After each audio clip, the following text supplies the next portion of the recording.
Alright guys, so in the last video I showed like a kind of neat little but kind of questionable little ZZ trick.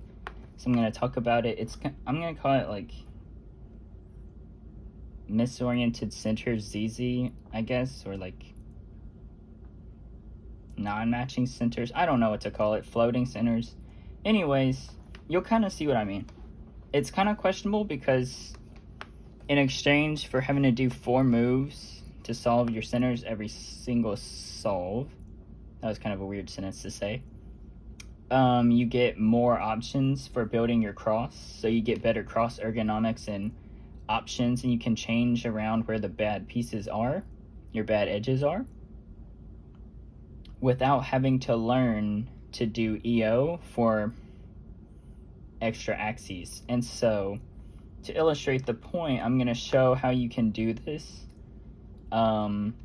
as someone who uses fixed orientation and like how many extra options you can get.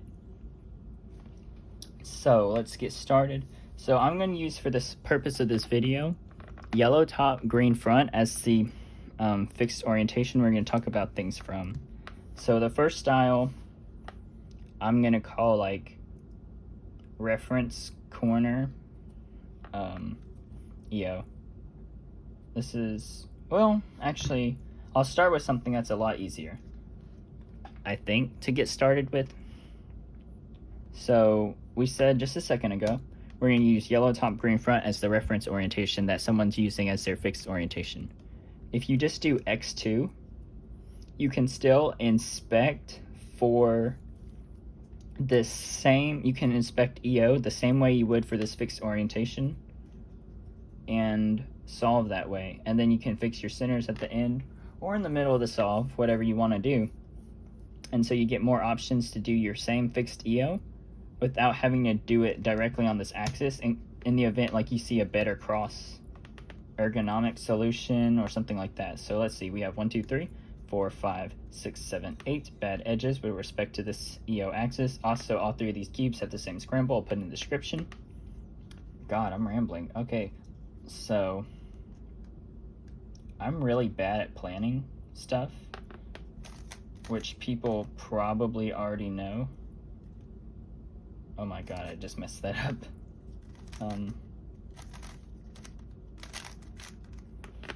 Anyways, there we go. Cross is built the same way I would for this axis, particular yellow top, green front axis, right?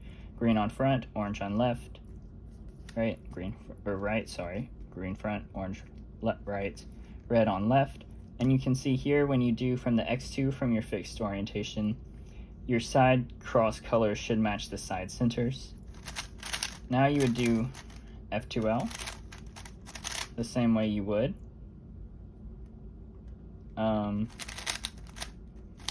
And then you would do your last layer. And then if you do it X2 away from your orientation, just M, E2, M prime, E2. And your cube solved. And you can do that before last layer. So you can do your center correction algorithm like after you finish F2L, like if you know ZBLL, for example, you could do that before you do your ZBLL and use the time you're doing it to help process and recognize your ZBLL case. Alright, so there's that taken care of. I'm going to put this here so we can keep in mind our reference fixed orientation. So the next one is going to be really easy to remember because you can track it using a reference corner. So if I rotate this cube to the fixed orientation, we're going to use this bottom front right corner here as our reference corner. So here it is pointing down like it should. If we just twist this corner clockwise, you can see that it points towards us on the front. So we want this to be back facing down like it is in this orientation. So we twisted it here. So we would do Z prime, X prime, and now it's back facing down. So that tells us we can also do EO with respect to this same fixed axis like this. So Z prime, X prime away. So we would have like a cross piece built here. And we repeat the process, rotate clockwise, Z prime, x prime. We can also do EO with respect to this particular axis, like this. And we won't ever get like any parity issues. And then if we do another clockwise rotation, z prime x prime, we're back to our fixed orientation. So you can use that z prime x prime cycle pattern to do EO. So let's try this. Go to our orientation, z prime x prime, bad edges, 4 on top.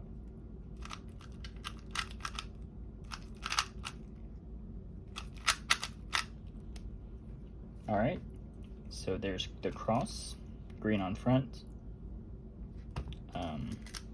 As you can see, this is correct.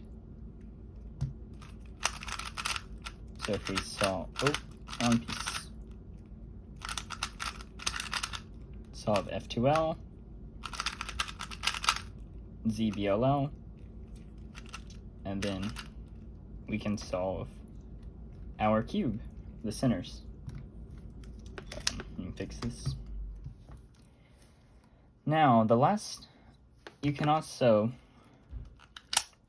I just twisted it clockwise, but I'm pretty sure you can also do it anti-clockwise and go in reverse, if that'll help you remember if you have a preference. So now, the other thing is you can put your original fixed orientation center color on top, and then have either the left or right color center on front. So here, with yellow top, green front, we put the front color, which is green, on top, and then red is on the left of our front color here. So I put red on the front of my cube. So our original front color on top, and then either a left or right color on front. And then we'll do EO, so 4 on the bottom, that kind of sucks. And then 2 on the top. That's kind of oof, but whatever. All right. So there we have cross. Like this. Orientation. First pair, second pair, third pair, fourth pair.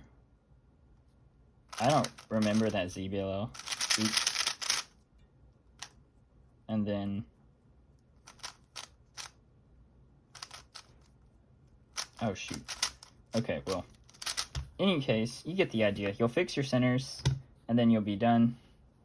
So yeah, that's the idea behind it. You can decide for yourself how good it is, and we can talk about it like in the ZMS Discord, for example, because you're probably watching it from there. This from there.